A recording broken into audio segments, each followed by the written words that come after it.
यहाँ पर बहराइच की अगर बात की जाए तो मदरसों की जांच के लिए एटीएस का पत्र सामने आया है। गैर मान्यता प्राप्त मदरसों की फंडिंग की होगी जांच। ये एक बड़ी खबर जो है सामने आ रही है, जहां शासन ने मदरसों की जांच को लेकर पत्र जो है वो जारी किया है। और बहराइच में अभी तक अगर बात की जाए तो 792 में से 495 मदरसे गैर मान्यता प्राप्त। अल्पसंख्यक कल्याण अधिकारी ने डीएम से वार्ता जो है वो की है। डीएम के आदेश पर कार्रवाई जो है वो आगे की शुरू कर दी जाएगी। फिलहाल ये बड़ी खबर जो है बहराइच से निकलकर सामने आ रही है, जहां पर फंडिंग को लेकर एक बड़ा सवाल उठ रहा है। और आपको बता दें कि फिलहाल मदरसों की जांच के लिए एटीएस का पत्र जो है वो सामने आया है।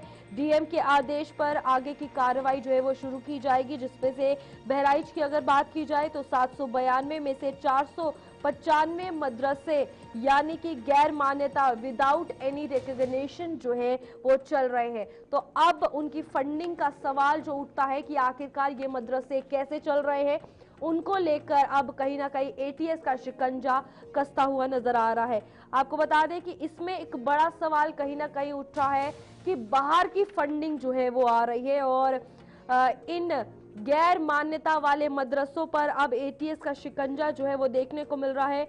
और आपको बता दें कि जिले में नेपाल की अगर बात की जाए तो बहराइच जो है नेपाल सीमा से लगता है। और ये कहा जा रहा है कि जो गैर मान्यता वाले मदरसे हैं उनकी संख्या यानी कि उनका नंबर काफी ज्यादा है। और पहले भी ऐसे मामले जो है देखने को मिले थे, जहां पर बाहर से फंडिंग जो है इन मदरसों में की जा रही थी। और अब एक बार फिर से एटीएस के शिकंजे में ये बिना मान्यता के, गैर मान्यता के प्राप्त किए हुए मदरसे जो है सामने आए हैं, जिनको लेकर फंडिंग एक बड़ा मुद्दा बना है। फंडिंग एक बड़ा सवाल है कि आखिरकार इन मदरसों को फंडिंग कहां से आती है।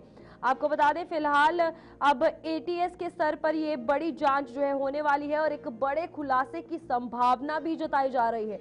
अब देखना यह है कि कार्रवाई जब की जाएगी किस तरीके से चीजें निकलकर सामने आएंगी। फिलहाल बहराइच को लेकर अगर बात की जाए तो मदरसों की जांच के लिए एटीएस का पत्र सामने आया है और डिस्ट्रिक्ट मजिस्ट्रेट के आदेश पर आगे की कार्रवाई जो है इन मदरसों पर शुरू की जाएगी।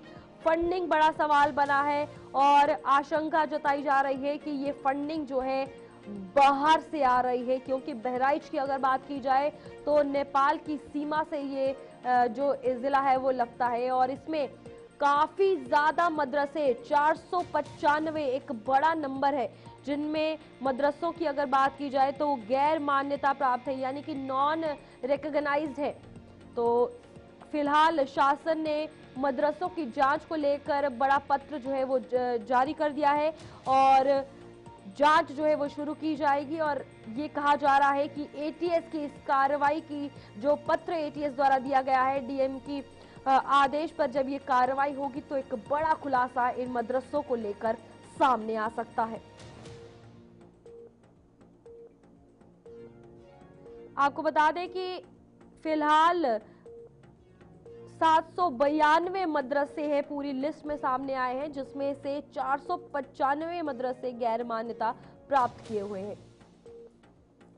एटीएस द्वारा ये पत्र जो है सौंप दिया गया है और इससे पहले भी ये देखने को मिला कि कई सारे ऐसे मामले, फंडिंग के मामले देखने को मिले। और आपको बता दें कि सबसे बड़ी बात, शासन प्रशासन की नजर इस पे जरूर थी और ये भी देखने को मिला कि ये मदरसे जिनका ये कहा जा रहा है कि गैर मान्यता प्राप्त किए हुए हैं, 35 वर्षों से ये मदरसे जो है वो बिना मान्यता के चल रहे हैं। तो एक बड़ा सवाल ये भी खड़ा होता है।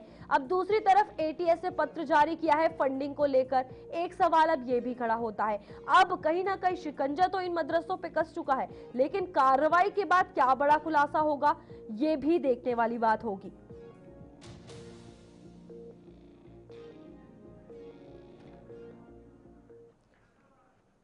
चलिए, हमारे साथ हमारे संवाददाता रजा आवाज जुड़ चुके हैं।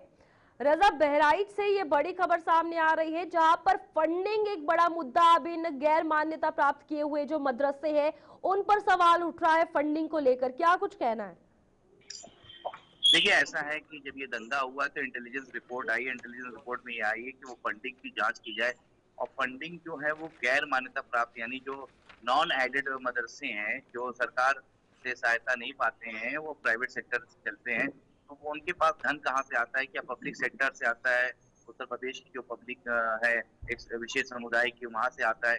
फॉरेन से फंडिंग होती है। तो इस पे जाँच का जो है तमाम बातें उठ रही थी। वहाँ क्षेत्रीय विधायक भारतीय जनता पार्टी ने कई बार लेटर लिखा, डिस्ट्रिक्ट मजिस्ट्रेट बहराइच ने जो है इंटेलिजेंस रिपोर्ट तलब की। तो इंटेलिजेंस रिपोर्ट में ये आया कि कहीं न कहीं तो फंडिंग होती है, इस वजह से वो जाँच का विषय हुआ। इसलिए एटीएस को लेटर लिखा गया और एटीएस की टीम आपको एक नई अपडेट बताएँ गठित हो गई है, जिसमें जाँच करेगी। जितनी भी गैर मान्यता प्राप्त मदरसे हैं, उनकी फंडिंग की जाँच होगी कि वहाँ पे उनके स्रोत क्या है, कहाँ से पैसे आते हैं।